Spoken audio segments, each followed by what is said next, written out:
तो चलते हैं नेक्स्ट क्वेश्चन की ओर। और ये क्वेश्चन है हमारा, if A equals to this and B inverse equals to this, find A B inverse. So आपको ए गिवन है और बी इनवर्स गिवन है, आपको ए बी इनवर्स निकालना है। क्वेश्चन नंबर 33 जो है हमारा, ए बी इनवर्स। तो हमें पता है ए बी इनवर्स का फॉर्मूला क्या होता है, B inverse into A inverse. B inverse पहले लिख लिया, फिर बाद में ए इनवर्स लिखना। ये याद रखना हमेशा, ए बी की जो मल्टीप्लाई होती है वो does not equals to B A matrix में। ए बी की मल्टीप्लाई बी ए के इक्वल नहीं होती है। ओके, इन जनरल किसी किसी केस में हो जाएगा, बट सभी केस में नहीं होगा। ओके, सो हमें ए इनवर्स तो नहीं पता, बट बी इनवर्स पता है, तो ए इनवर्स निकाल लिया। अब ए इनवर्स कैसे निकाला वो देख लेते हैं। सो हमको ए पता है, तो सबसे पहले हम कोफैक्टर्स निकाल लेते हैं। कोफैक्टर्स C11 C12 हम क्या निकाल रहे हैं, cofactors. Okay, C11 C12 C13 C31 sorry C21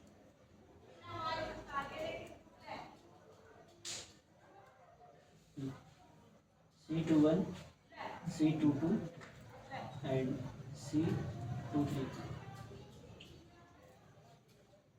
again C31 C32 and C33। ये हम कोफैक्टर्स निकाल लें। कोफैक्टर्स निकालने के लिए हम माइनस निकालते हैं, फिर उसका हम जो भी नेगेटिव प्लेस होता है या ऑड प्लेस होता है उसका नेगेटिव ले लेते हैं। ओके, सो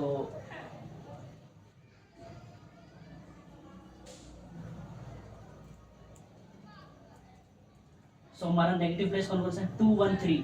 तो इसका मतलब जो भी हम माइनस निकालेंगे उसका पहले से ही नेगेटिव ले लेते हैं और यहाँ वैल्यू लिखेंगे। और एक नेगेटिव प्लेस कौन सा है, ये है ना 3 2, 3 और 2 ऐड करेंगे तो 5 आएगा, तो यहाँ पे पहले ही नेगेटिव लगा लेते हैं। और कहाँ नेगेटिव लगाते हैं, यहाँ लगाते हैं। ओके, और कहाँ, यहाँ पर। ओके, फिर वैल्यू लिखेंगे। ओके, तो हम माइनस निकालते हैं पहले 1 1 का, इस यानी इस 1 का, तो ये डिलीट और ये डिलीट, जो बच गया उसको लिख लेते हैं। यानी 3 माइनस 0, तो 3 माइनस 0 कितना होता है, 3। ओके, सो यहाँ हम 3 लिख देते हैं। ऐसे ही 1 2, तो ये डिलीट और ये डिलीट। ओके, ये दोनों डिलीट हो जाएगा, तो क्या बचेगा, 1 की -1 से किया तो -1, और -1 -0 विल बी -1। ओके,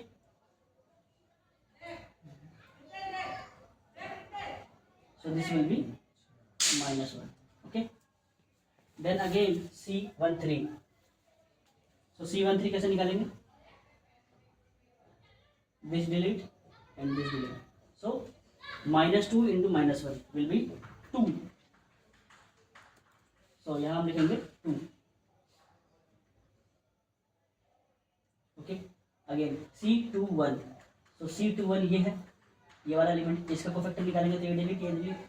1 की 2 से करेंगे 2 और -4, 2 - 4 कितना होता है, -2। ओके,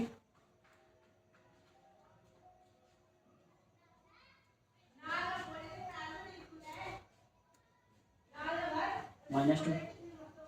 ओके, C22 यानी कि ये डिलीट और ये डिलीट। देन 1 की मल्टीप्लाई 1 से किया तो 1 - 0, 1 - 0 विल बी 1। सो यहाँ पर हम क्या लिखेंगे,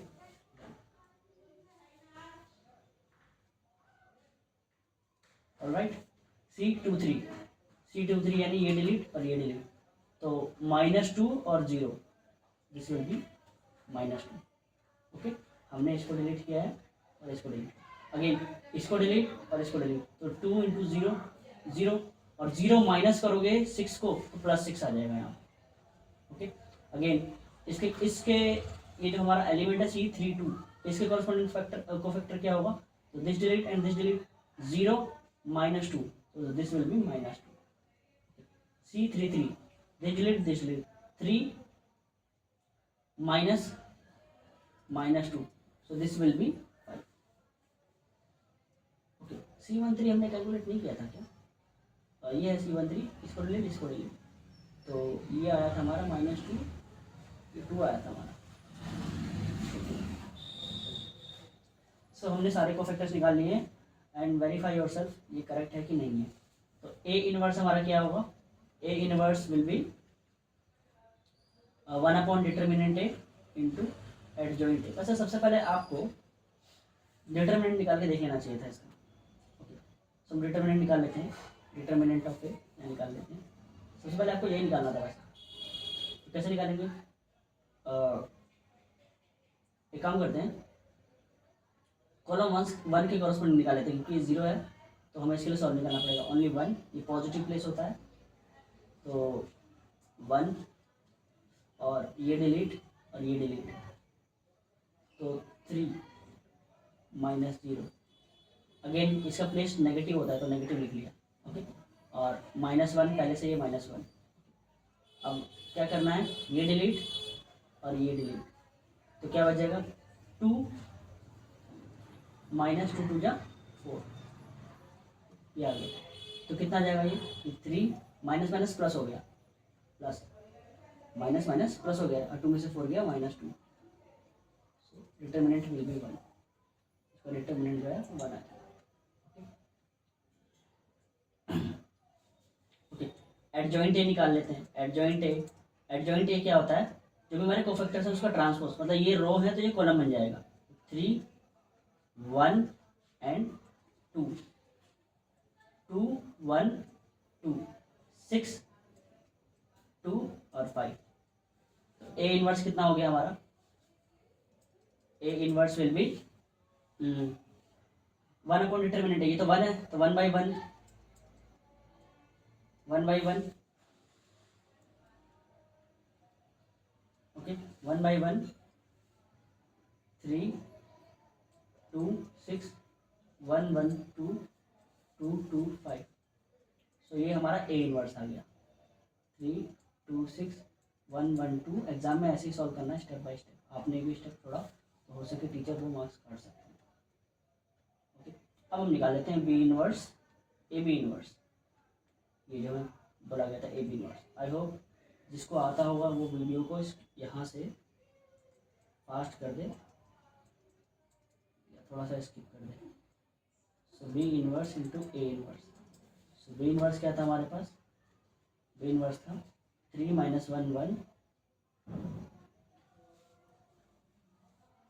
3 - 1 1 एंड -15 6 - 5 -15 6 - 5 5 - 2 और 2 5 - 2 एंड 2।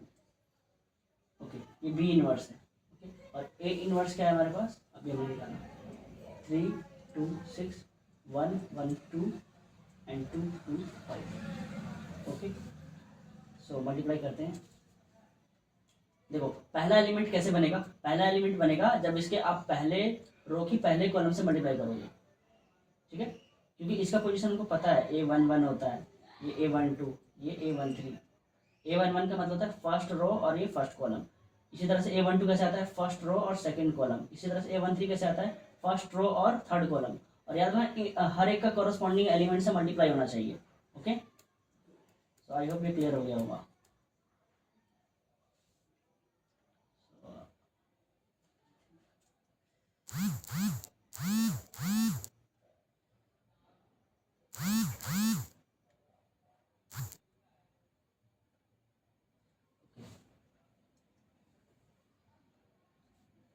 ओके, सो एक काम करते हैं, फर्स्ट रो का फर्स्ट कॉलम से मल्टीप्लाई करते हैं। तो 3 3 जा 9, -1 और -1 विल बी -1, 1 और 2 +2। ये पहला एलिमेंट आ गया। इसी तरह से दूसरा एलिमेंट कैसे आएगा, 3, ये जो फर्स्ट रो है इसका सेकंड कॉलम से 3 2 जा 6, -1 और -1 विल बी -1, 1 और 2 +2। अब थर्ड से करेंगे तो 3 का 6 से करेंगे, 3 6 जा 18, -1 का 2 से करेंगे तो -2, और 1 का 5 से करेंगे तो +5। तो इसी तरह से हमने फर्स्ट रो का इससे किया, इससे किया, इससे किया। ओके, अब सेकंड रो का यूज करेंगे इसमें और इन तीनों कॉलम में। ओके, सेकंड रो में क्या है, -15 का किया 3 से तो 45, -45, 6 का किया 1 से तो +6, -5 का किया 2 से तो -10। ओके, आई थिंक ये क्लियर हो गया। अब इसी रो का हम सेकंड कॉलम से करें तो -15 टू जा -30, 6 1 जा +6, -5 टू जा -10। ओके, देन अगेन इसका करेंगे -15 6 जा 90, -90। ओके, तो चलते हैं नेक्स्ट क्वेश्चन की ओर। और ये क्वेश्चन है हमारा, if a equals to this and b inverse equals to this, find A B inverse. So आपको a गिवन है और b इनवर्स गिवन है, आपको ए बी इनवर्स निकालना है। तो क्वेश्चन नंबर 33 जो है हमारा, ए बी इनवर्स। तो हमें पता है ए बी इनवर्स का फॉर्मूला क्या होता है, B inverse into A inverse. B inverse पहले लिख लिया, फिर बाद में ए इनवर्स लिख लिया। ये याद रखना हमेशा, ए बी की जो मल्टीप्लाई होती है वो does not equals to B A matrix में। ए बी की मल्टीप्लाई बी ए के इक्वल नहीं होती है। ओके, इन जनरल किसी किसी केस में हो जाएगा, बट सभी केस में नहीं होगा। ओके, सो हमें ए इनवर्स तो नहीं पता, बट बी इनवर्स पता है, तो ए इनवर्स निकाल लिया। अब ए इनवर्स कैसे निकाला वो देख लेते हैं। सो हमको ए पता है, तो सबसे पहले हम कोफैक्टर्स निकाल लेते हैं। कोफैक्टर्स C11 C12, हम क्या निकाल रहे हैं, cofactors. Okay, C11 C12 C13 C21 sorry C21,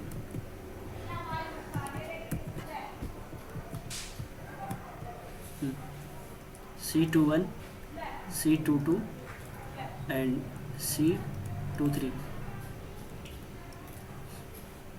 again C31 C32 and C33। ये हम कोफैक्टर्स निकाल लें। कोफैक्टर्स निकालने के लिए हम माइनस निकालते हैं, और फिर उसका हम जो भी नेगेटिव प्लेस होता है या ऑड प्लेस होता है उसका नेगेटिव ले लेते हैं। ओके, सो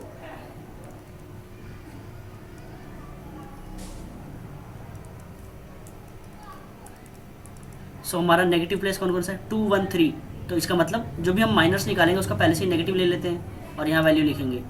और एक नेगेटिव प्लेस कौन सा है, ये है ना 3 2, 3 और 2 ऐड करेंगे तो 5 आएगा, तो यहाँ पे पहले ही नेगेटिव लगा लेते हैं। और कहाँ नेगेटिव लगाते हैं, यहाँ लगाते हैं। ओके, और कहाँ, यहाँ पर। ओके, फिर वैल्यू लिखेंगे। ओके, तो हम माइनस निकालते हैं पहले 1 1 का, इस यानी कि इस 1 का, तो ये डिलीट और ये डिलीट, जो बच गया उसको लिख लेते हैं, यानी 3 - 0, तो 3 - 0 कितना होता है, 3। ओके, सो यहाँ हम 3 लिख देते हैं। ऐसे ही 1 2, तो ये डिलीट और ये डिलीट। ओके, ये दोनों डिलीट हो जाएगा, तो क्या बचेगा, 1 की -1 से किया तो -1, और -1 - 0 will be -1। Okay,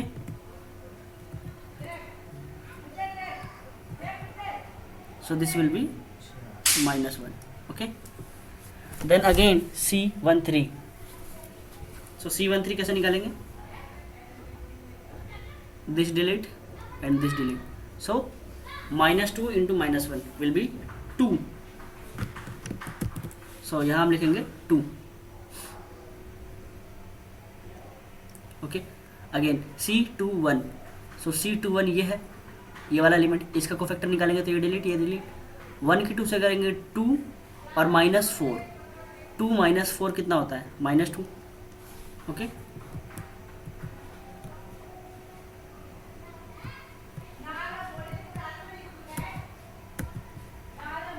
-2। Okay, C22 यानी कि ये डिलीट और ये डिलीट। देन 1 की मल्टीप्लाई 1 से किया तो 1 - 0, 1 - 0 विल बी 1। सो यहाँ पर हम क्या लिखेंगे, 1। ऑलराइट, C23 यानी ये डिलीट और ये डिलीट, तो -2 और 0, दिस विल बी -2। ओके, हमने इसको डिलीट किया है और इसको डिलीट किया, अगेन इसको डिलीट और इसको डिलीट, तो 2 × 0 0, और 0 माइनस करोगे 6 को तो +6 आ जाएगा यहाँ पे। ओके, अगेन इसके ये जो हमारा एलिमेंट है C32, इसके कॉरस्पॉन्डिंग कोफैक्टर क्या होगा, तो this delete and this delete, 0 - 2, तो this will be -2। Okay, C33 this delete 3 minus -2, so this will be 5। Okay, C13 हमने कैलकुलेट नहीं किया था क्या? ये है C13, इसको डिलीट तो ये आया था हमारा -2, ये 2 आया था हमारा। ओके, सो हमने सारे कोफैक्टर्स निकाल लिए हैं एंड वेरीफाई योरसेल्फ ये करेक्ट है कि नहीं है। तो A इनवर्स हमारा क्या होगा? A इनवर्स विल बी 1/डिटर्मिनेंट A इंटू एडजॉइंट A। वैसे सबसे पहले आपको डिटर्मिनेंट निकाल के देख लेना चाहिए था इसका। ओके, सो हम डिटर्मिनेंट निकाल लेते हैं, डिटर्मिनेंट ऑफ A यहाँ निकाल लेते हैं। सबसे पहले आपको यही निकालना था वैसे, तो कैसे निकालेंगे?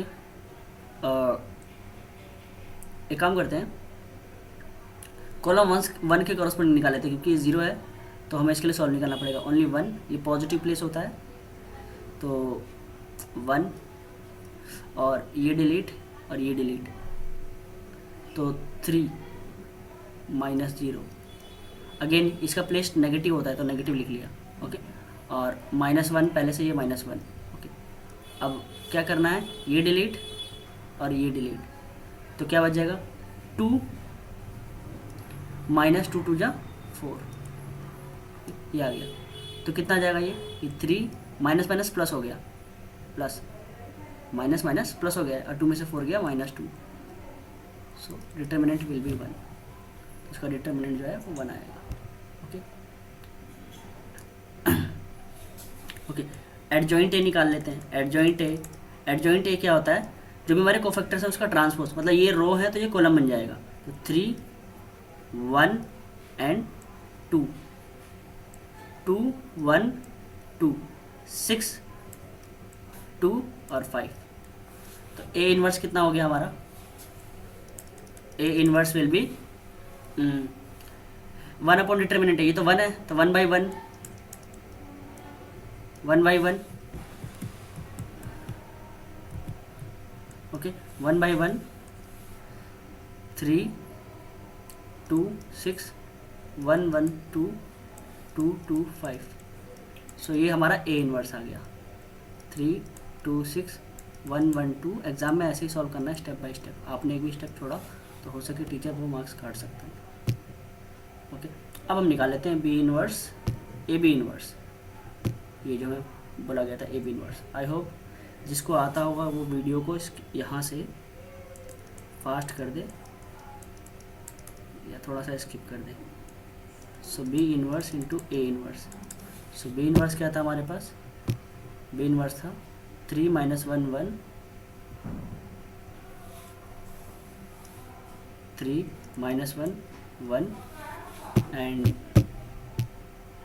-15 6 - 5 -15 6 - 5 5 - 2 और 2 5 - 2 एंड 2। ओके, ये बी इनवर्स है। ओके, और ए इनवर्स क्या है हमारे पास? अभी हमने निकाला 3 2 6 1 1 2 एंड 2 2 5। ओके, सो मल्टीप्लाई करते हैं। देखो पहला एलिमेंट कैसे बनेगा? पहला एलिमेंट बनेगा जब इसके आप पहले रो की पहले कॉलम से मल्टीप्लाई करोगे, ठीक है? क्योंकि इसका पोजीशन हमको पता है, A11 होता है, ये A12, ये A13। A11 का मतलब होता है फर्स्ट रो और ये फर्स्ट कॉलम। इसी तरह से A12 कैसे आता है? फर्स्ट रो और सेकंड कॉलम। इसी तरह से A13 कैसे आता है? फर्स्ट रो और थर्ड कॉलम। और याद रखना हर एक का कॉरस्पॉन्डिंग एलिमेंट से मल्टीप्लाई होना चाहिए। ओके, सो आई होप ये क्लियर हो गया होगा।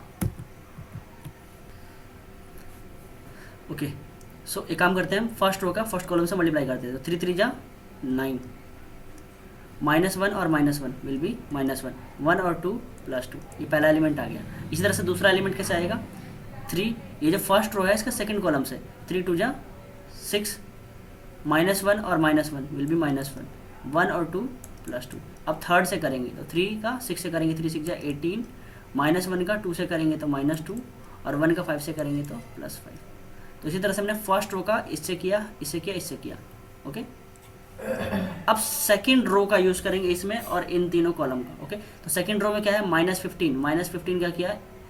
3 से तो 45 -45, 6 का किया 1 से तो +6, -5 का क्या 2 से, तो -10। ओके, आई थिंक ये क्लियर हो गया।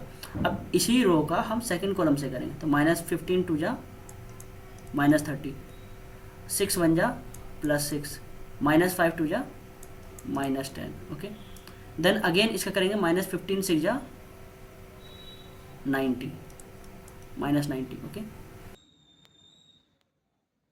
ओके, हाँ तो -90 हम सेकंड रो का थर्ड से कर रहे हैं, तो -15 6 जा 90। ओके, और 6 2 जा 12, और -5 5 जा 25। ओके, अब थर्ड का फर्स्ट से करेंगे, तो 5 3 जा 15, -2 1 जा -2, and this 2 and this 2 +4।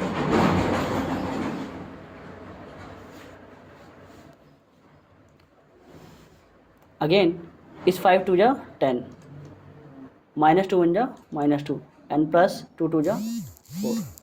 Okay, अब इसका थर्ड रो का थर्ड कॉलम से 5 6 जा 30, -2 2 जा 4, 2 5 जा 10। अब सॉल्व कर लेते हैं, तो हमारा जो ए बी इनवर्स आया वो कितना आएगा, 9 to 11, 11 - 1 10, 6 to 8 - 1 7, 18 to 5 23, 23 - 2 21। Okay, now -45 और ये this 55 and +6 -49। Okay, so this will be -49, 40 40 - 6 34, -34, 19 and 25 115 and 12 -103, 15 4 19, 19 - 2 17, so this will be 17, 14 - 2 12,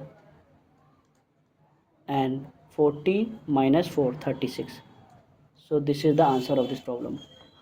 So verify yourself this is correct or not, but जो प्रोसीजर है वो सेम है। प्रोसीजर आपको ऐसे ही लिखना पड़ेगा, ये फार्मूला आपको याद रखना है, ए इनवर्स का कोफैक्टर निकालना आना चाहिए। सबसे पहले जो ये प्लेस है, ये प्लेस है, ये और ये चार प्लेस आपके नेगेटिव पहले ही डिसाइड कर लेना, क्योंकि हमको पता है जो कोफैक्टर्स होता है ऑफ आई जे वो क्या होता है, -1 + i + j, और जो भी हम माइनर्स लेते हैं आई जे का वो होता है हमारा कोफैक्टर। तो हमें माइनर्स निकालना तो आता है, पर हम डायरेक्टली कोफैक्टर्स निकालेंगे। और फिर हमारा एडजॉइंट क्या होता है, ट्रांसपोज ऑफ कोफैक्टर्स। जब हमारा एडजॉइंट होता है, ये भी कहीं लिख लो, कोफैक्टर्स का हम ट्रांसपोज ले लेंगे। ट्रांसपोज कैसे लेते हैं किसी मैट्रिक्स का, जो भी रो होता है वो कॉलम में कन्वर्ट हो जाता है। तो हमने ट्रांसपोज कैसे लिया, ये जो हमारा रो था वो कॉलम में कन्वर्ट हो गया। ओके, सो प्रोसीजरल क्वेश्चन है, इसमें कोई दिमाग लगाने की जरूरत नहीं है, इसमें तो आपको पूरे फुल मार्क्स मिलेंगे। तो ये फ्री के ही मार्क्स हैं आपके। ओके, अच्छा, इसका और पार्ट है, solve the following system of equation. Okay, so next question है हमारा लीनियर इक्वेशन है, और इसको हमको मैट्रिक्स फॉर्म से ही करना है, solve the equation by matrix method. तो हमारा फर्स्ट इक्वेशन क्या है, x + 2y + 3z, x + 2y + 3z = 6, 2x - y, 2x - y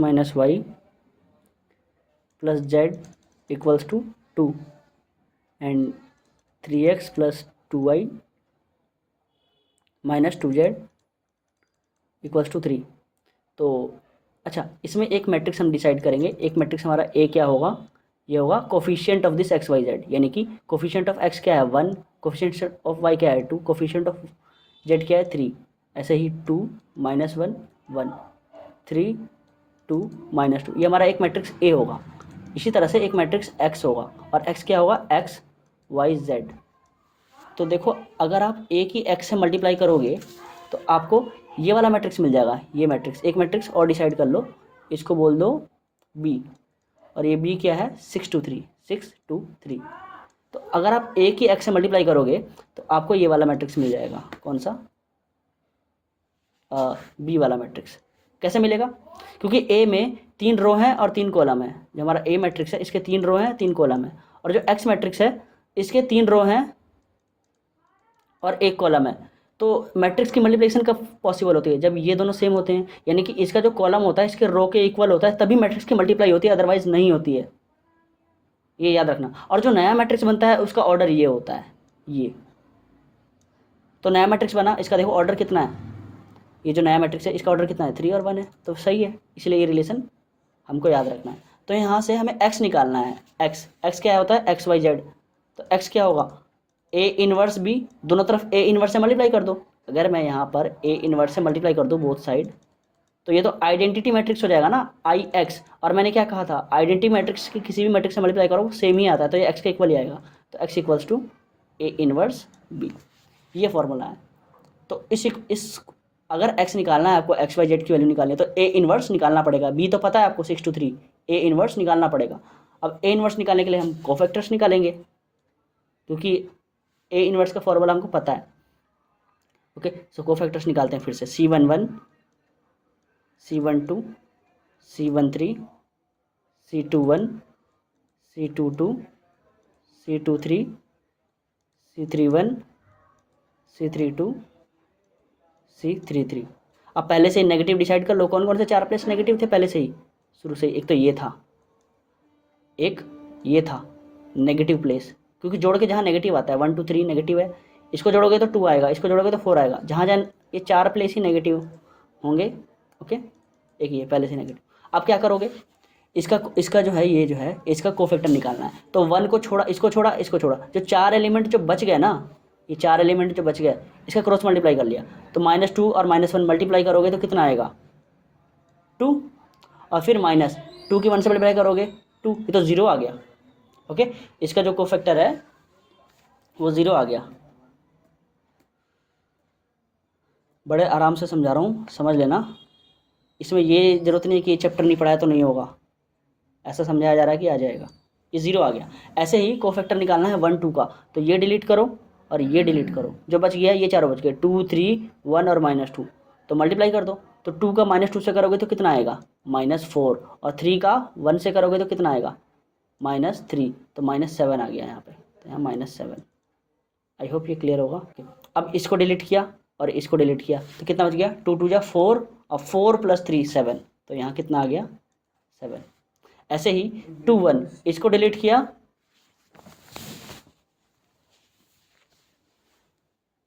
इसको डिलीट किया और इसको डिलीट किया, तो -4 और 3 2 जा 6, 3 2 जा 6 यानी -6, यानी कि -10, तो यहाँ कितना आएगा हमारे पास, -10। ओके ओके, अगेन -1 है ये, तो इसको डिलीट किया और इसको डिलीट किया, -2 और -9, सो दिस विल बी -11, सो यहाँ कितना आएगा, -11। ओके, आई होप ये समझ में आ रहा होगा आपको। C23 कितना आएगा, तो अगेन इसको डिलीट किया, इसको डिलीट किया और इसको डिलीट किया, तो बच क्या गया, 2 - 6, 2 - 6 कितना होता है, -4। ओके, अब C31, तो C31 कैसे निकालेंगे, इसको डिलीट करेंगे, इसको डिलीट करेंगे, 2 + 3 5, 2 + 3 विल बी 5। अगेन इसको डिलीट किया, इसको डिलीट किया, 1 - 6 -5, -5। C33, इसको डिलीट किया, इसको डिलीट किया, तो -1 -4 -5, so this will be -5। Okay, so अच्छा, हमें इसका एडजॉइंट तो मिल गया, adjoint of this A matrix क्या होगा, इसका ट्रांसपोज ले लो, तो 0 यहाँ लिखा, -7 ये 7 हो गया, 0 7 7। Okay, 0 7 7, 10 - 11 10 -11 and 4 5 5 and -5। ओके, अब हमें इसका डिटर्मिनेंट निकालना है। ओके, सो डिटर्मिनेंट निकाल लेते हैं, यहाँ निकाल लेते हैं, पास में ही यही निकाल लेते हैं। ओके, डिटर्मिनेंट, सो इसके कॉरस्पॉन्डिंग निकाल लेते हैं, 1 दिस डिलीट 2 - 2, ये तो 0 हो गया। अगेन -2, इसका प्लेस ऑड है इसलिए ऑड लिया है ये हमने, ये डिलीट ये डिलीट, -2 2 जा -4। ओके, -3, अगेन प्लस में 3, तो ये डिलीट 2 टू जा 4 प्लस 3 7, सो ये 7 टू जा 14, ओके, प्लस 4 3 12, 12 3 जा 36, 4 3 7 3 जा 21, so this is equals to 35. Okay, so now what is the value of A adjoint A? This, so A inverse will be 1 by 35, 0, 10, 5, 7, minus 11, 5, 7, 4, minus 5. This is our A inverse. Okay, अब हमको X निकालना है, तो X क्या था? A inverse into B, so just X निकाल लेते हैं. Okay,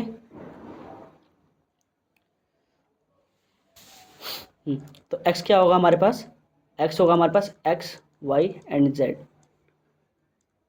okay, and a inverse क्या था हमारे पास? 1 by 35, 0, 7, 7, 10, minus 11, 4, 5, 5 and minus 5. This is our x. Okay, now हमारे पास b क्या था? b था हमारे पास 6 2 3, 6 2 3, ये b था, ये 6 2 3. ओके, सो अब हमारा काम क्या बनता है? मल्टीप्लाई करना 1 बाई 35. एक बात बताओ, इसका ऑर्डर 3 क्रॉस 3 है, इसका ऑर्डर 3 क्रॉस 1 है, ये दोनों सेम है, इसका मतलब मल्टीप्लाई होगा, जो नया मैट्रिक्स बनेगा उसको 3 क्रॉस 1 ही बनेगा. ओके, मतलब 3 रो बनेंगे और एक ही कॉलम बनेगा. तो फर्स्ट वाले रो का फर्स्ट कॉलम से मल्टीप्लाई कर दिया, तो 6 का 0 6 6, 10 टू जा 20 प्लस 5 3 जा 15. ओके, सिमिलरली 7 6 जा 42, 11 2 जा 22 एंड 5 3 जा 15. सिमिलरली 7 6 जा 42, 4 2 जा 8, 5 3 जा 15. सो ये कितना आ गया हमारे पास? एक्स वाई जेड आ गया हमारे पास 1 बाई 35. ऑलराइट, और ये हो जाएगा हमारे पास 35, 5 2 8, और आप इसको सॉल्व करोगे तो 5 2 8, ये भी 35 ही आएगा. 8 माइनस 7 हो जाएगा ये, 12 माइनस 7, दिस इज ऑल्सो भी 35.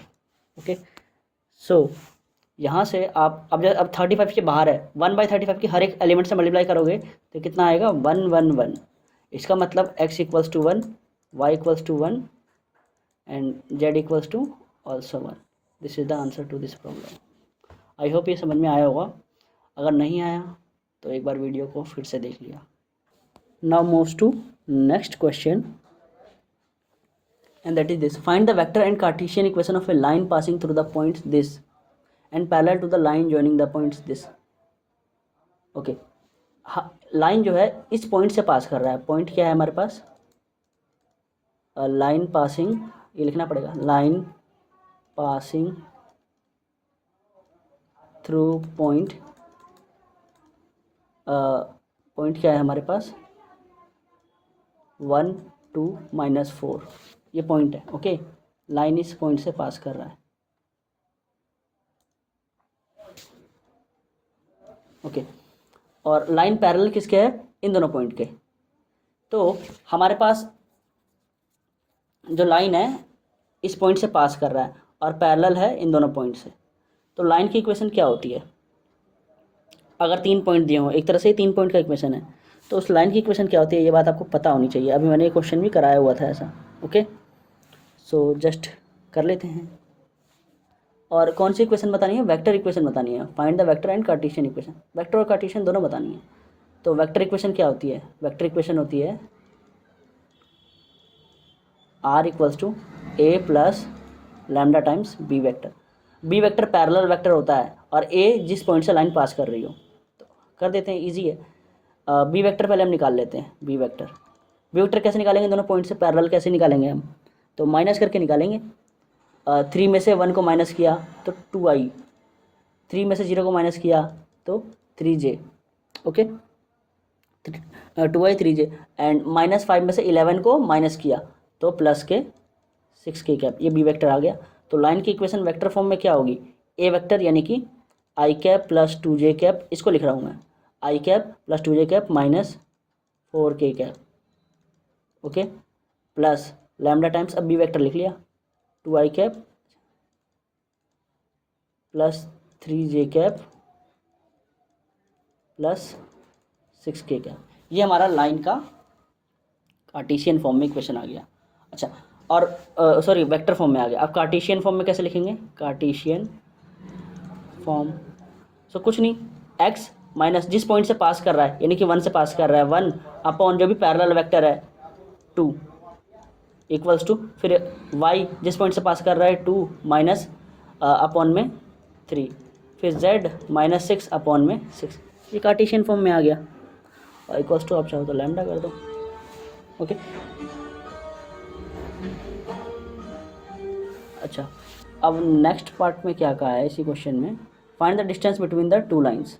अच्छा, और डिस्टेंस बताना है टू लाइन से। तो एक लाइन तो इस पॉइंट से पास कर रहा है, ठीक है, मान लिया ये पॉइंट ये रहा, ठीक है, मान लिया ये लाइन भी ये रहा, ठीक है, और एक लाइन इन दोनों पॉइंट से पास कर रहा था, 3 3 -5 और 1 0 -11। तो ये वाली डिस्टेंस निकालनी है, ये वाली, ओके। तो इस वाली डिस्टेंस निकालने के लिए हम डिस्टेंस फार्मूला लगा लेंगे। अच्छा, इस वाली लाइन का इक्वेशन तो लिख लें, ये हमारी लाइन 1 है, ठीक है, तो ये हमारी लाइन 1 थी, ओके। अब लाइन 2 की इक्वेशन लिख लेते हैं, लाइन 2 जो कि इन दोनों पॉइंट से पास कर रही है, तो वो तो बहुत आसान है निकालना। ये दोनों पैरेलल लाइन है तो इनके बी वेक्टर तो सेम रहेंगे, ओके। ये जो बी वेक्टर है ये तो सेम रहेगा, बस ये कोई भी पॉइंट चूज़ कर लिया, या तो ये कर लिया या ये कर लिया, बताओ कोई सा भी आप चूज़ कर सकते हो, इसमें आपकी मर्जी है। तो हम चलो ये वाला चूज़ कर लेते हैं। तो इस लाइन का हम वेक्टर इक्वेशन क्या लिखेंगे, आर कैप इक्वल्स टू 3 3 -5, तो 3i cap plus 3j cap minus 5k cap, okay, plus mu, और सेम ये ले लिया 2i plus 3j plus 6k। Line याद रखना पैरेलल है, तो डायरेक्शन हम कोई से भी ले सकते हैं, मतलब डायरेक्शन सेम होगी इसमें, ओके, ये बी वेक्टर सेम होगा। और हमको पता है दो लाइन के, जैसे ये लाइन है r equals to a plus lambda b, और ये दोनों लाइन पैरेलल हैं, तो मान लिया c प्लस लैम्डा b। तो डिस्टेंस फार्मूला क्या होता है, distance between two line, distance मान लिया वो d है, तो वो फार्मूला क्या होता है उसका, तो उसको करते हैं हम ऐसे, a माइनस सी, ओके, इसका क्रॉस किया बी वेक्टर से, अपॉन बी वेक्टर से डिवाइड कर दिया, और इसका मोड ले लिया, ओके, मोड बी से डिवाइड किया और फिर पूरे का मोड ले लिया, क्योंकि डिस्टेंस नेगेटिव नहीं होता है। तो सबसे पहले हम क्या करें, a माइनस सी कैलकुलेट कर लें, a माइनस सी यानी कि दिस माइनस दिस, यानी कि i माइनस 3 कितना हुआ, -2i, okay, a minus C minus 2i, 2 minus 3, 2 minus 3 will be -j, okay, and -4 -5 5 -4 plus k cap. So this is our a minus C, okay. अब now we have to take the cross with b, a minus C का cross करना है किसके साथ, with b के साथ, तो कर लिया i j k, क्रॉस ऐसे करते हैं ना, और तो वरना डिटर्मिनेंट ले लेते हैं इसका, तो ठीक है। a माइनस सी का डायरेक्शन रेशियो क्या है, -2 -1 एंड 1, और यहाँ पर b का डायरेक्शन रेशियो क्या है, 2 3 6 2 3 6, ओके। सो निकाल लेते हैं, ये भी एक वेक्टर ही आएगा, i, इसको डिलीट और इसको डिलीट, तो -6 और -3 -9, okay, -9, okay, -j, so this delete and this delete, 6 2 जा -12 और -2, again plus k cap, this delete this and this, 3 2 जा -6 plus 2, so कितना आ गया हमारे पास, -9i cap और 14 plus 14j cap plus 2 minus 6 minus 4 K cap. Okay, सो अब basically क्या करना है, हमने a minus C cross B ले लिया और mod B a minus C 9 I cap plus 14 J cap minus 4 K cap, ये डिस्टेंस निकाल लें, इसका मोड लेना है upon mode B. Mode B क्या होगा, मोड बी निकाल लिया, बी का मोड, ये बी वेक्टर है ना, बी वेक्टर है ना, तो इसका मोड ले लिया, यानी कि 2 2 जा 4 प्लस 3 3 जा 9 प्लस 6 6 जा 36। It means 9 4 13, B will be 7। So 7 से डिवाइड कर दिया। अगेन डिस्टेंस डी, इसका मोड ले लिया, सो 9 9 जा 81 प्लस 14 का कितना होता है 196 प्लस 4 4 जा 16, सो 6 6 12 और 1 13।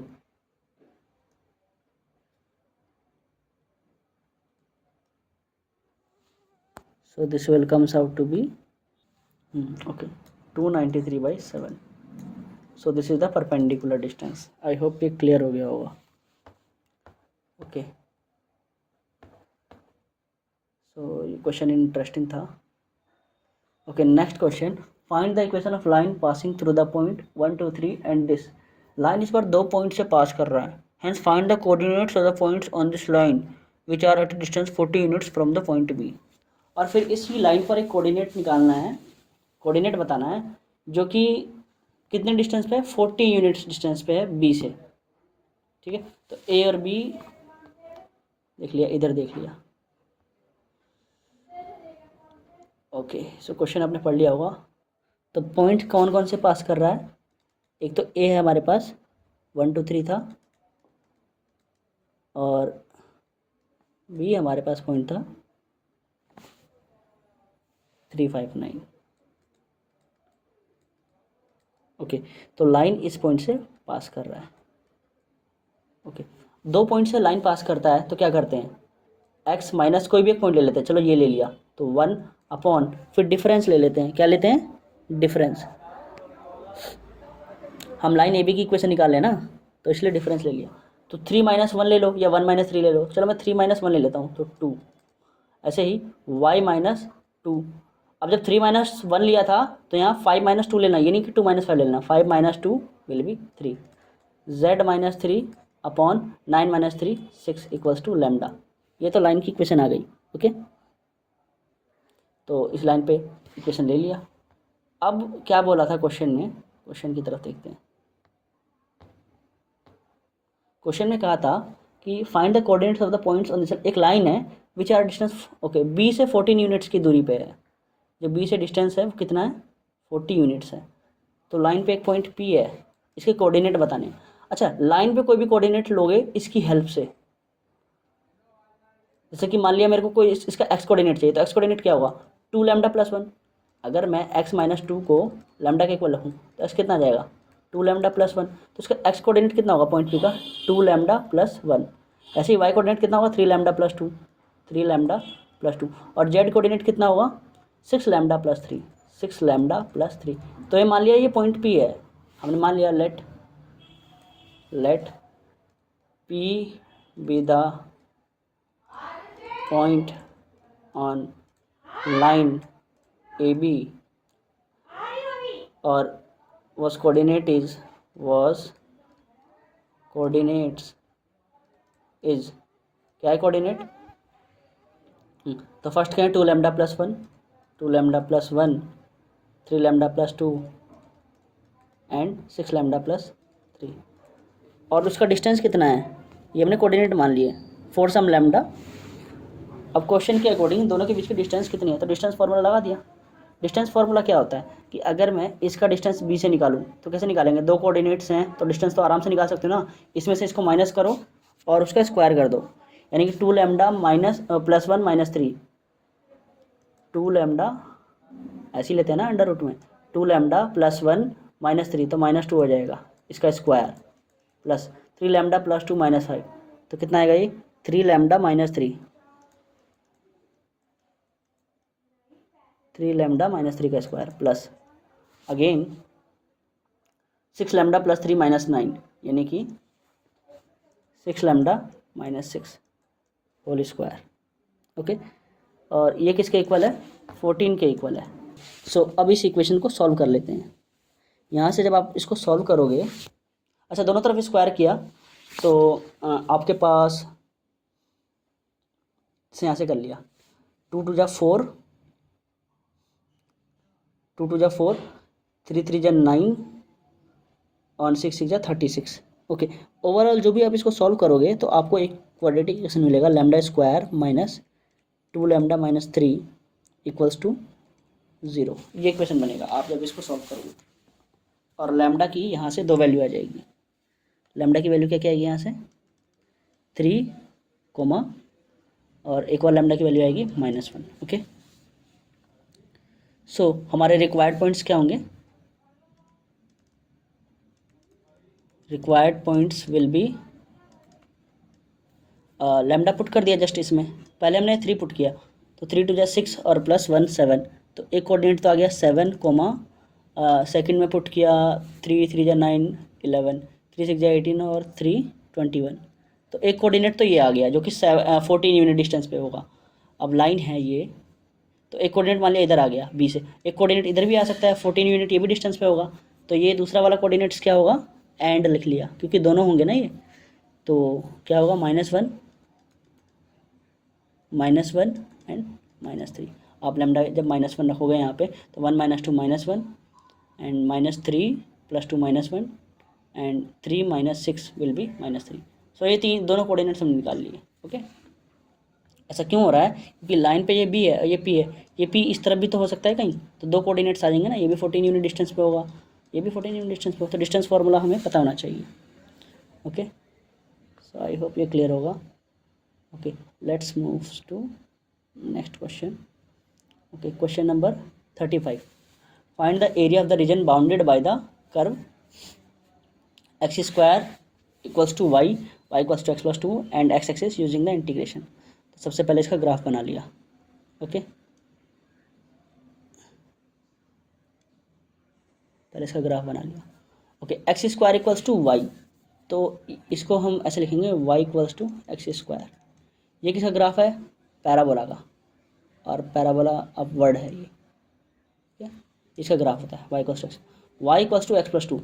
तो पॉइंट निकाल लेते हैं। अगर x जैसे पॉइंट निकाल लिया, इसका ग्राफ बनाना है, एक लाइन है y = x + 2, तो पॉइंट निकाल लिया जस्ट x और y। ओके, सो अगर x 0 होगा तो y 2, अगर y 0 होगा तो x कितना होगा? -2। तो एक कोऑर्डिनेट है हमारे -2, -0, -2, समथिंग कहीं यहाँ होगा, -2, 0। ओके, और 0, 2, 0, 2 कहीं यहाँ होगा, तो line will pass like this. Okay, अब हमको निकालना किससे ग्राफ है? एक तो ये कर्व, ये वाला कर्व, एक ये लाइन, एक लाइन, और एक x एक्सिस। तो x एक्सिस का तो ग्राफ ये है ना, ये है ये, तो ये x एक्सिस, ये कर्व और ये लाइन कहाँ आ रहा है? इसमें आ रहा है, तो बेसिकली हमको ये वाला एरिया निकालना है, this area we have to find. Okay, ये एरिया निकालना है। अब ये एरिया निकालने के लिए, ये एरिया एक कैसे निकालोगे ये एरिया? तो ये एरिया, एक तो ये ट्रायंगल बन रहा है ना, एक तो इतने ट्रायंगल का एरिया, इस ट्रायंगल का एरिया। ओके, तो मुझे ये पॉइंट ऑफ इंटरसेक्शन निकालना पड़ेगा ये, तो ये पॉइंट ऑफ इंटरसेक्शन किसका है? लाइन और इस पैराबोला का। तो इस लाइन और पैराबोला को सॉल्व कर लिया। y = कितना? x + 2, तो y की जगह लिख दिया x + 2 = x², यानी कि x² - x - 2 = 0। सो 2 1 जा 2, सो x² - 2x + x - 2 = 0। सो x कॉमन ले लिया, x - 2 प्लस,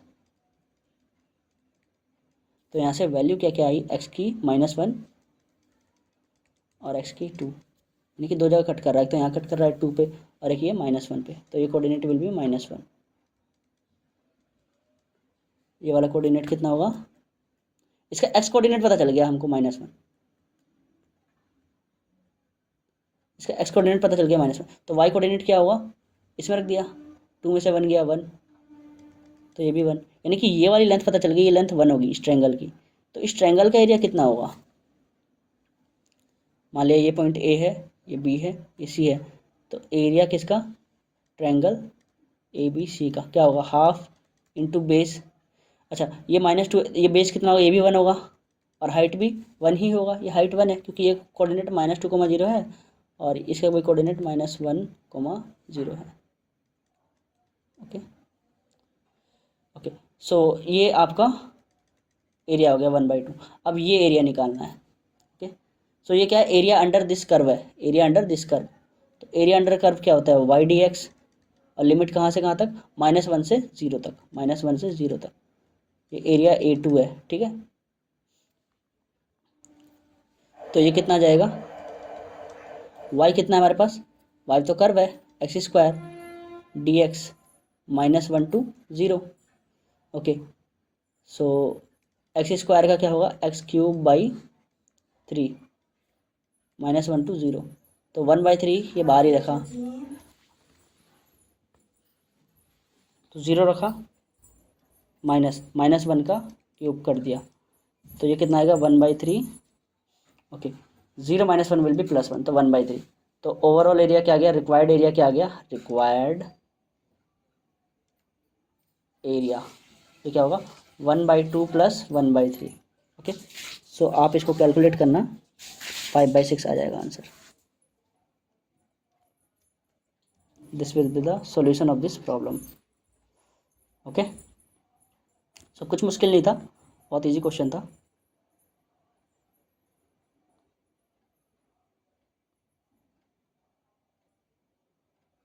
अच्छा, कुछ बच्चे इसमें मिस्टेक ये करते हैं कि फटाक से ये एरिया निकाल देते हैं, जो कि गलत हो जाता है।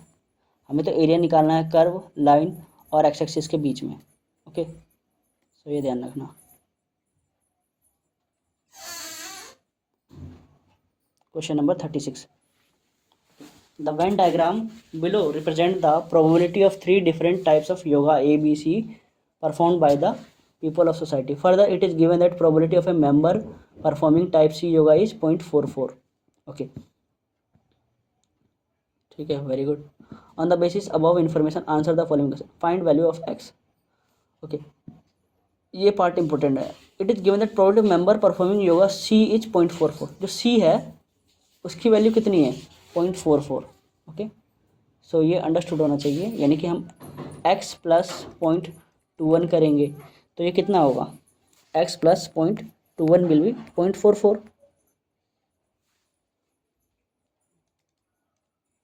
सो वैल्यू ऑफ x कितना आएगा? 4 - 1 3, 4 - 2 विल बी 2, सो 0.23 ये x आ गया। सो this is the answer of this first part. Find the value of y। Okay, y की वैल्यू निकालनी है। एक बात बताओ, जितनी भी हम सारी प्रोबेबिलिटी ऐड करेंगे वो तो 1 के इक्वल होता है ना?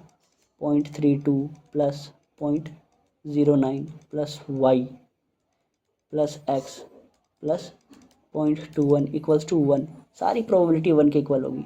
ओके, सो 0.32 0.91 y। सो जब आप सॉल्व करोगे y, सो वैल्यू जो मिलेगी आपको, this will be going to 0.04। आप सॉल्व करके देख लेना, 0.04। ओके, अब क्या निकालना है? Find probability of P C given B as a curve. तो इसका फॉर्मूला क्या होता है?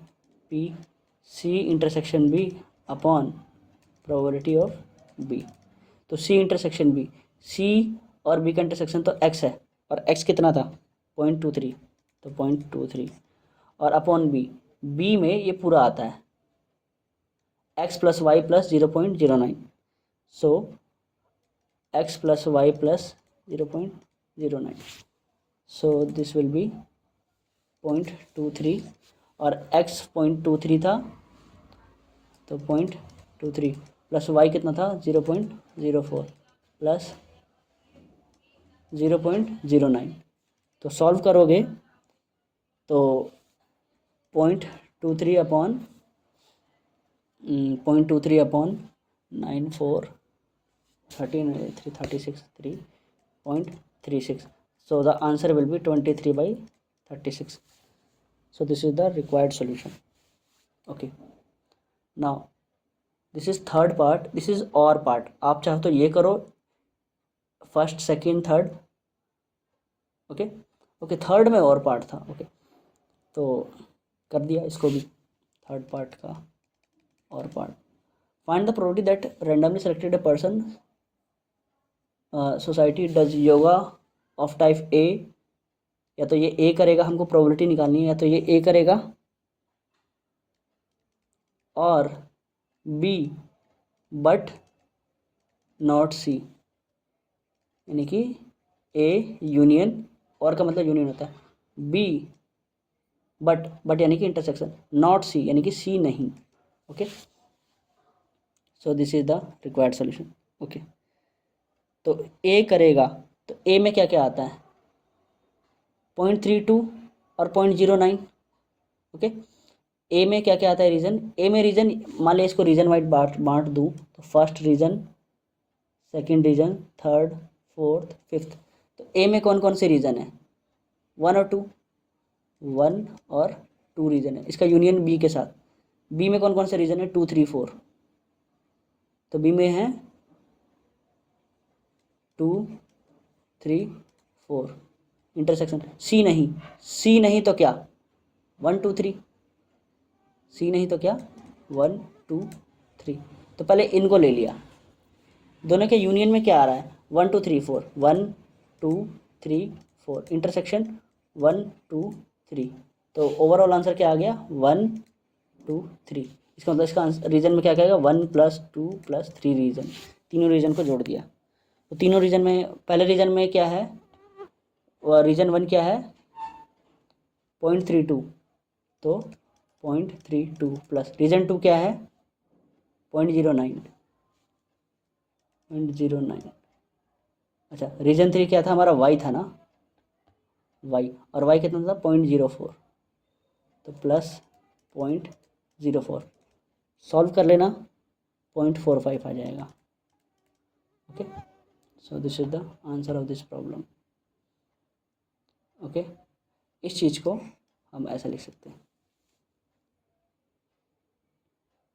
ओके। नाउ ये केस स्टडी प्रॉब्लम है 37।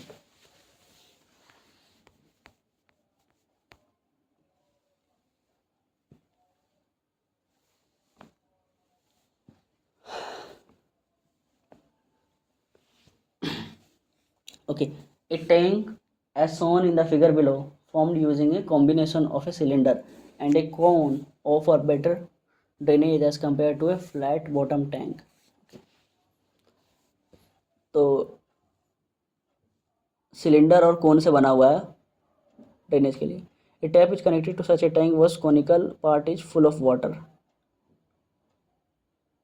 A tap is connected to such that, मतलब ऐसे है कुछ सिलेंड्रिकल टैंक, कुछ ऐसे है,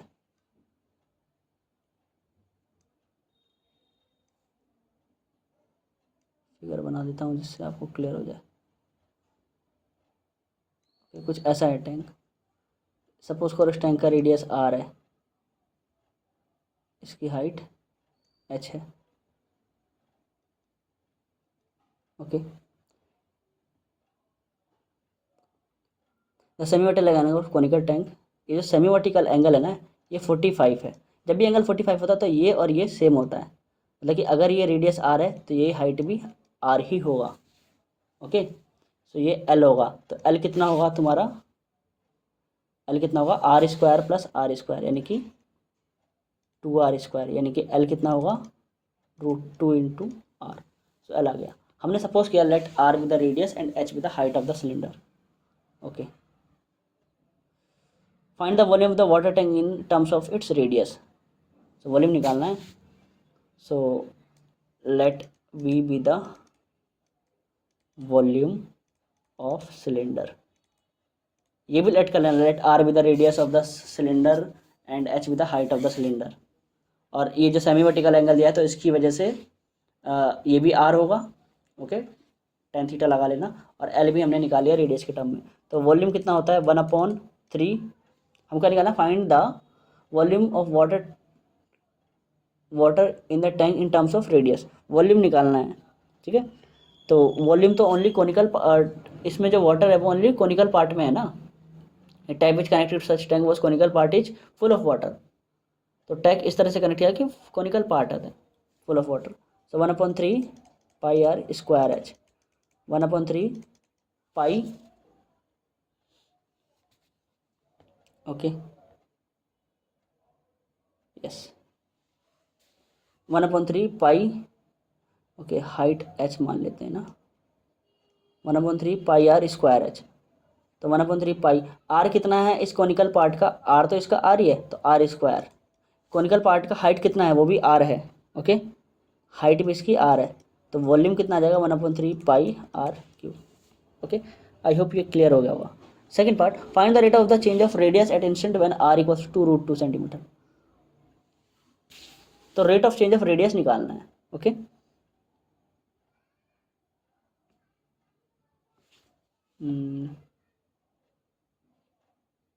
ओके ये दिया हुआ है water depend from the time water the uniform rate, ये हमको दिया हुआ है सेंटीमीटर क्यूब पर सेकंड है ना, यानी कि dV/dt हमको दिया हुआ है कितना 2 सेंटीमीटर क्यूब पर सेकंड। और हमसे पूछा क्या है सेकंड पार्ट में, सेकंड पार्ट में हमसे पूछा है, सेकंड पार्ट के लिए आंसर, ये फर्स्ट पार्ट का आंसर हो गया। सेकंड पार्ट में पूछा है find the rate of change of radius at instant when r equals to 2। तो at r equals to 2√2 centimetre पे हमको क्या निकालना है, rate of change of radius. तो इस फॉर्मूले को डिफरेंशिएट कर दिया, ये वॉल्यूम का फॉर्मूला है, तो इसको dV/dt निकाला तो क्या आएगा 1/3 pi as it is, and what is the derivative of r cube 3r square, again r को फिर से डिफरेंशिएट किया, t के रिस्पेक्ट में कर रहे हैं ना, तो dr/dt।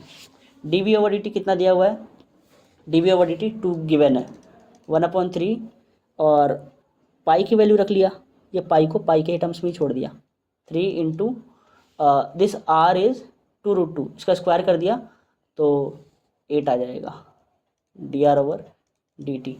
So this 3 get cancel, यानी कि 2/8 यानी कि 1/4 पाई, 4 पाई ये आ गया हमारा क्या चीज़ dr/dt, और ये सेंटीमीटर पर सेकंड आएगा, ओके। थर्ड पार्ट देख लेते हैं इसका। Find the rate at which wet surface of the conical tank is decreasing at an instant when radius r equals to 2√2 centimetre. तो इस रेडियस पे वेट सरफेस निकालना है कॉनिकल टैंक का, ओके कैसे चेंज हो रहा है। तो वेट सरफेस जो होगा कॉनिकल टैंक का वो तो पाई आर एल होता है ना, let S be the surface of conical tank. So S कितना होता है pi R L, okay. So S equals to pi R, और एल कितना था, एल था हमारा √2r, so S equals to pi √2r square. अब क्या निकालना है हमको ds/dt, तो क्या होगा √2 पाई 2r dr/dt। और ये कब निकालना है एट, ये कब निकालना है ds/dt कब निकालना है at r equals to 2√2 centimetre पे, ये गिवन है तो निकाल दिया इसको। तो so this will be √2 pi 2, r कितना है 2√2 और dr/dt अभी हमने निकाला 1/4 पाई, सो 1/4 पाई। सो आप इसको कैलकुलेट कर लेना, सो ये कितना आएगा। अच्छा और डिक्रीज़ कर रहा है तो यहाँ नेगेटिव लगा लो, क्योंकि डिक्रीज़ कर रहा था ना, यहाँ इन्होंने बोला हुआ भी था conical tank is decreasing at instant when r equals to 2√2, तो इसका सरफेस इस रेट से डिक्रीज कर रहा होगा। √2 2 2 2 जा 4 4 2 जा 8 4 2 जा 2 और पाई से पाई कैंसिल, तो कितना आ गया ये -2 सेंटीमीटर स्क्वायर पर सेकंड, क्योंकि ये सरफेस है ये इसलिए सेंटीमीटर स्क्वायर, ओके ओके। और भी कुछ पार्ट है इसमें,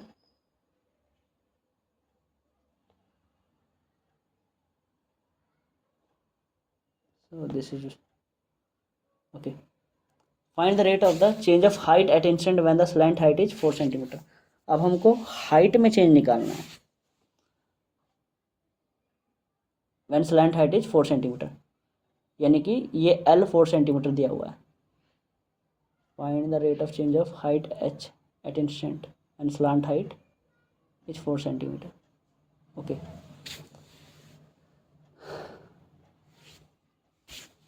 सो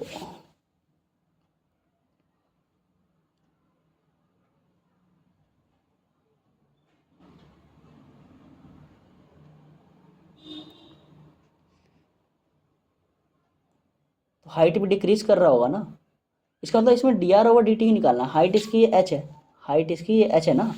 हाइट ऑफ कौन क्या है, हाइट ऑफ कौन एच, यानी कि ये तो आर है, इसका मतलब D H over D T पूछा है, यानी कि D R over D T ही पूछा है इस वाले थर्ड पार्ट में। तो D R over D T तो हमने निकाला हुआ था 1/4 pi centimetre per second, but यहाँ इस वाले में माइनस लगा दो क्योंकि डिक्रीज कर रहा है ना, इसलिए।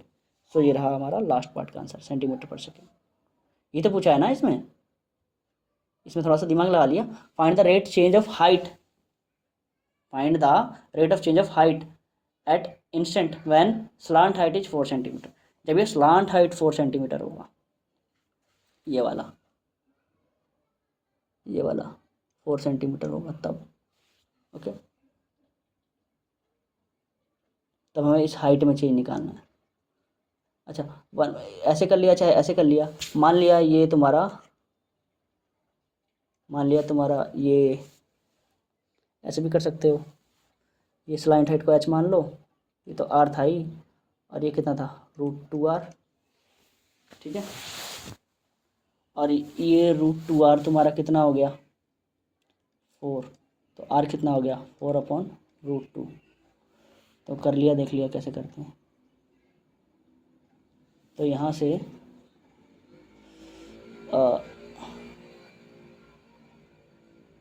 अच्छा एच तो आर के इक्वल ही है ना, एच तो आर के इक्वल ही है, तो D H over D T कितना आ गया D R over D T. खेल खत्म, इस पे डिपेंड ही नहीं कर रहा। So this will be the answer to this problem.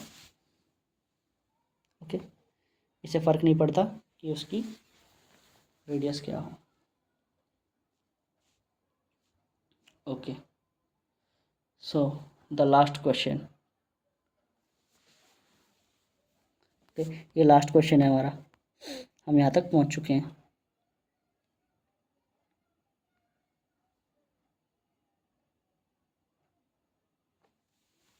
The equation of the path traced by roller coaster is given by this polynomial. जो रोलर कोस्टर है उसका पाथ का इक्वेशन ये ऐसे दिया हुआ है, ये रहा पाथ का इक्वेशन एफ एक्स। बहुत ईजी क्वेश्चन है। A X plus 9 X plus 1 X minus 3। If the roller coaster crosses Y axis, अगर ये वाई एक्सिस को क्रॉस कर रहा है तो वाई एक्सिस पे क्या होता है,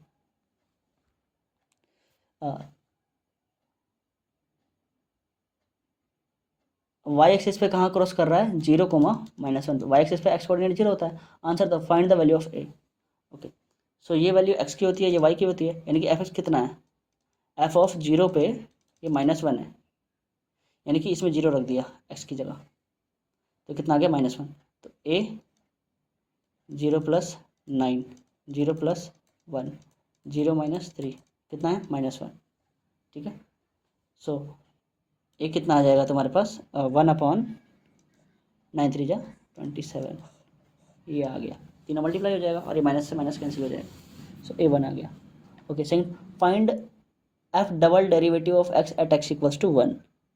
डबल डेरिवेटिव निकालना है, तो डबल डेरिवेटिव निकालने के लिए एक काम करते हैं, पहले हम f(x) को मल्टीप्लाई कर देते हैं फिर निकालेंगे। a बाहर ही है, तो जब आप मल्टीप्लाई करोगे तो ये आएगा x³ + 7x² - 21x। अब ये तो नहीं कि मल्टीप्लाई करना किसी को नहीं आता है, तो एक बार डिफ्रेंशिएट कर दिया तो a बाहर ही रहेगा, 3x² + 14x - 21। अगेन एक बार और डिफ्रेंशिएट किया, f double dash of x, a 6x + 14। Okay, yes.